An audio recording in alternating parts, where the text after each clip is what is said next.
Mr. Speaker, I rise to support the motion. Mr. Speaker, when I look at the Constitution of Kenya, the preamble says, "We, the people of Kenya, acknowledging the supremacy of the Almighty God of all creation." And Mr. Speaker, that preamble does not talk about the Jewish God, the Islamic God, the African God, the Caucasian God. It talks about God of all creation. And so we must acknowledge the supremacy of God, whoever you perceive him to be. I think there's a phrase in Desiderata by Herman that talks about believing in God, whoever you perceive him to be. And Mr. Speaker, what we must be careful about in this country is to elevate one God above others, is to elevate the Christian God above the African gods, or to elevate the African gods above the Christian gods. In this country, and even in the county that I represent, many people are practicing Christians. But there are still people who believe in African gods and African spirits, who believe in a connection between those present and those who have gone before us.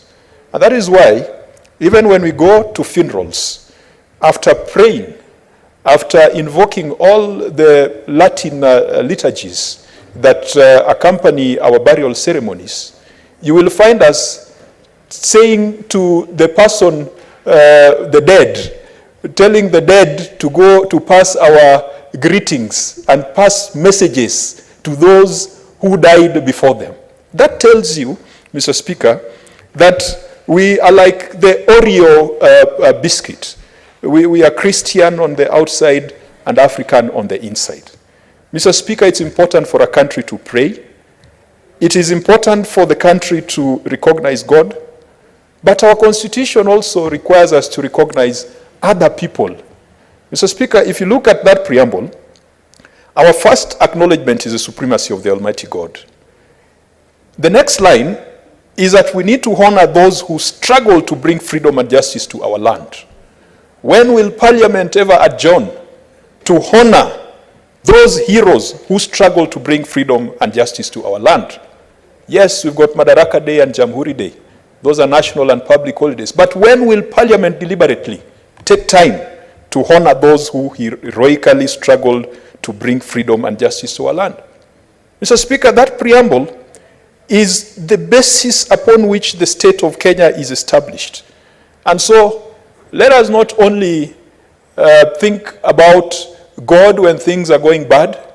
Let us think about the heroes who established this state called Kenya. Let us look at the other commitments that we have made in our Constitution. Mr. Speaker, God helps those who help themselves. And I do believe in that.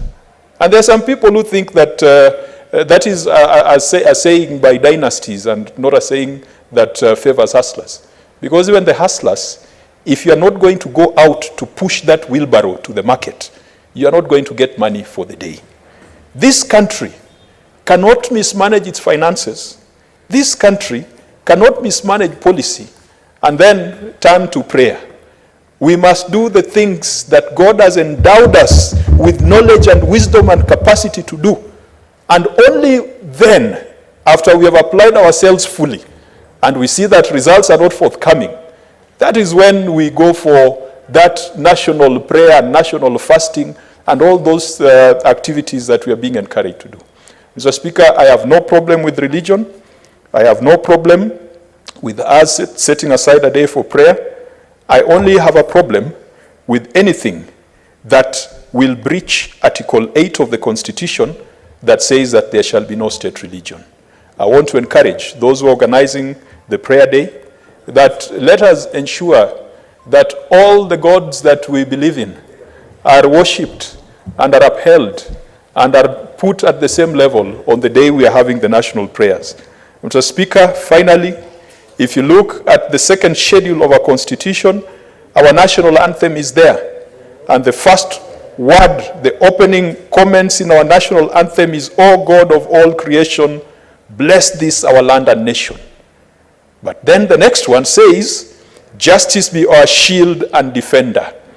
Mr. Speaker, I hope we can be true to the words of the national anthem, not just be true to the first stanza, but be true to the entire national anthem, so that we have justice in our country, we have liberty, and plenty can be found within our borders.